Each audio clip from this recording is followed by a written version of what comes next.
விஜய் வந்து ரொம்ப கேட்டதால வேறு வழி இல்லாமல் சாரதாவும் சம்மதிக்கிறாங்க அவங்க உள்ளே வரதுக்காக. அவங்க உள்ளே வராங்க. வந்தோடனே வந்து தேங்க்ஸ் அக்கா அப்படின்றாங்க. யாருக்கு யார் அக்கா? அவ்வளோதான் உனக்கு என்கிட்ட பேச்சுவார்த்தை வச்சுக்காத அப்படின்னு சொல்லிட்டு சாரதா போகிறாங்க. உடனே வந்து இப்போ வந்து முத்துமலர் வந்து யோசிக்கிறாங்க. சரிடா, சரி ரூம் எங்கேயாவது காட்டுறீங்களா அப்படின்னு. ரூமெல்லாம் ஒன்றும் கிடையாது, இங்கே தங்குறது தான் தங்குங்க, இல்லை வெளியே போய் பார்த்துக்கங்க அப்படின்னு சொல்லிட்டு போயிடுறாங்க சாரதா.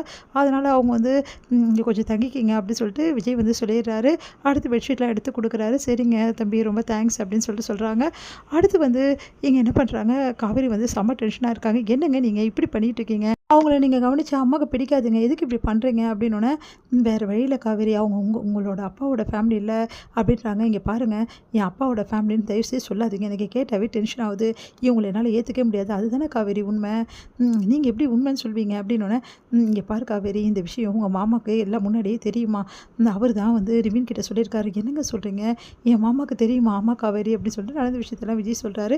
அதை கேட்டு காவேரி செம்மையாக டென்ஷன் ஆகிடுறாங்க. என் மாமா இப்படி ஏன் பண்ணார், எங்ககிட்ட ஏன் சொல்லாமல் மறைச்சாரு, எதுக்காக இப்படிலாம் பண்ணிட்டுருக்காரு, எல்லா ஆம்பளைங்களும் இந்த விஷயத்தில் ஒரே மாதிரி தான் இருக்காங்க அப்படி சொல்லிட்டு டென்ஷன் ஆகுறாங்க.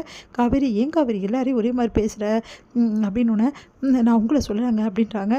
இந்த பிரச்சனை எப்போ தான் தீரப்போகுது, எனக்கு ஒன்றுமே புரியலைங்க அப்படின்னு சொல்லிட்டு காவேரி மனசு கஷ்டப்படுறாங்க. காலையில் எழுந்தோடனே எல்லோரும் ரிஜிஸ்ட்ரேஷன் பண்ணணும் அப்படின்னு சொல்லிட்டு அந்த லேண்டை மாற்றணும் பேரில் அப்படின்னு சொல்லிட்டு எல்லோரும் கிளம்புறாங்க. அப்போ வந்து அவங்க புதுசாக வந்தவங்க, நீங்கள் எங்கே போகிறீங்கன்னு எங்களுக்கு நல்லாவே தெரியும், நாங்கள் வந்து ஸ்டே வாங்கி வச்சுருக்கோம் இந்த வீட்டுக்கு, யாராலையும் ரிஜிஸ்ட்ரேஷன் பண்ண முடியாது, பேரும் மாற்ற முடியாதுன்னு சொல்லிட்டு அந்த பையன் கிருஷ்ணா வந்து சொல்கிறாரு. அதை கேட்டு செம்மையாக டென்ஷன் ஆகிறாங்க எல்லோரும். உடனே வந்து பிளான் போட்டு தான் எல்லாம் பக்காவாக பண்ணிகிட்ருக்கீங்களா, இதில் நல்லவங்க மாதிரி வந்து வேஷம் போடுறீங்களா அப்படின்னு சொல்லிட்டு சாரதா டென்ஷன் ஆகிறாங்க. இப்படி பண்ணிட்டாங்களே பாவிங்க, நீங்களாம் நல்லா இருப்பீங்களா, எந்த மாதிரி பண்ணிட்டீங்களே சாரதா டென்ஷன் ஆகிறாங்க. இங்கே பாருங்கள், நான் உங்ககிட்ட என்ன கேட்குறோம், சொத்தை முழுசாவை கேட்குறோம், அந்த வீட்டை எங்களுக்கும் பங்கு கொடுங்க தானே கேட்குறோம், இது நியாயமான விஷயம் தானே, ஏன் பிள்ளைங்களுக்கும் வந்து எதுவும் வேணாமல் இருக்க முடியுமா, நீங்களே சொல்லுங்கள் அப்படின்னு சொல்லிட்டு அந்த முத்துமலை சொல்கிறாங்க. அதை கேட்டு சாரதா செம்மையாக டென்ஷன் ஆகிறாங்க. இங்கே பாரு, தேவையில்லாமல் பண்ணினா அப்புறம் அவ்வளோதான் சொல்லிட்டேன், என்ன தம்பி இவங்களை நல்லவங்கன்னு சொன்னீங்களே, இவங்க பாவம்னு சொன்னீங்களே, இப்போ பார்த்தீங்களா எப்படி பண்ணுறாங்கன்னு சொல்லிட்டு அப்படின்னு ஒன்று.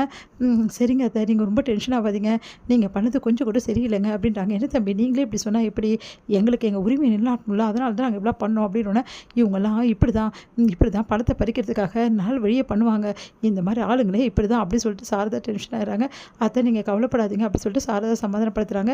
எல்லாருக்குமே ஊருக்கு கிளம்புறாங்க. அப்போ முத்துமலை வந்து நியாயம் கேட்குறாங்க. நீங்கள் ஊருக்கு போனாங்க என்ன வருது இந்த வீடு அப்படின்னோடனே, இங்கே பாருங்கள், இந்த வீடு யாருக்குமே கிடையாது, கோர்ட்டில் பார்த்துக்கலாம் எதுவாக தான் சொல்லி வீடை போயிட்டு சாவி எடுத்துகிட்டு போயிடுறாங்க. சாரதா டென்ஷன் ஆகிறாங்க முத்துமலர்.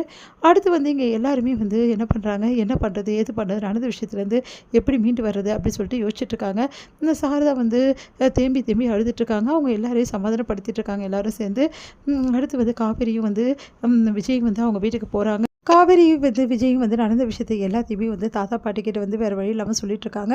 அப்போ தாத்தா வந்து இவ்வளோ நடந்திருக்கா, எனக்கு ரொம்ப கஷ்டமாக இருக்குமா அப்படின்னு சொல்லிட்டு ஆறுதல் சொல்லிட்டுருக்காரு. பாட்டி வந்து எந்த மாதிரி பண்ணுவாருன்னு உங்கள் அப்பா எதிர்பார்க்கல, உன் அப்பா ரொம்ப நல்லவர்னு நான் நினச்சேன் அப்படின்ற மாதிரி பாட்டி சொல்லிட்டுருக்காங்க.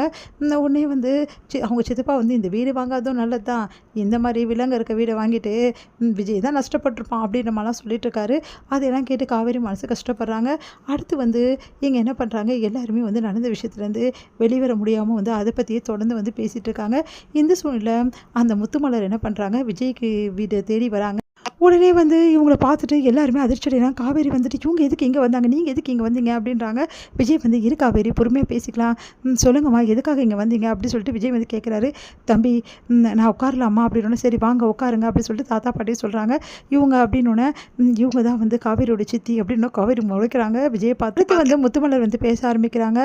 உடனே வந்து பாட்டி வந்து, இங்கே பாருமா, நீ என்ன தான் நியாயம் சொன்னாலும் சரி, ரெண்டாவது பொண்டாட்டிக்கு சட்டப்படியே சரி நியாயப்படியே சரி எந்த உரிமையுமே கிடையாது, எப்படி இப்படிலாம் வந்து துரோகம் பண்ணுறீங்க இன்னொரு பொண்ணுக்கணுன்னு, எங்களோட சந்தர்ப்ப சூழ்நிலை அந்த மாதிரி அமைஞ்சிச்சுமா, அதெல்லாம் எதுக்குமா பழசு கதை, நான் என் பசங்களுக்கு ஏதாவது ஒரு நல்ல வழி ஏற்படுத்தணும்னு நினைக்கிறேம்மா, அவங்க வீடு விற்று ஏதாவது கொடுங்கன்னா அதுவும் கொடுக்க மாட்டேங்கிறாங்க, இந்த தம்பி தான் எங்களுக்கு கொஞ்சம் சப்போர்ட்டாக பேசிச்சு, அதுக்காக தான் தம்பி நாங்கள் தேடி வந்திருக்கோம் அப்படின்னு சொல்லிட்டு விஜயை பார்த்து சொல்கிறாங்க. விஜயை பார்த்து காவேரி அப்படியே முறைக்கிறாங்க. எல்லாம் உங்கள் வேலை தானா அப்படின்னு சொல்லிட்டு ஐயோ மாட்டிக்கிட்டேமே இப்போ என்ன பண்ணு விஜய் முழிக்கிறாரு.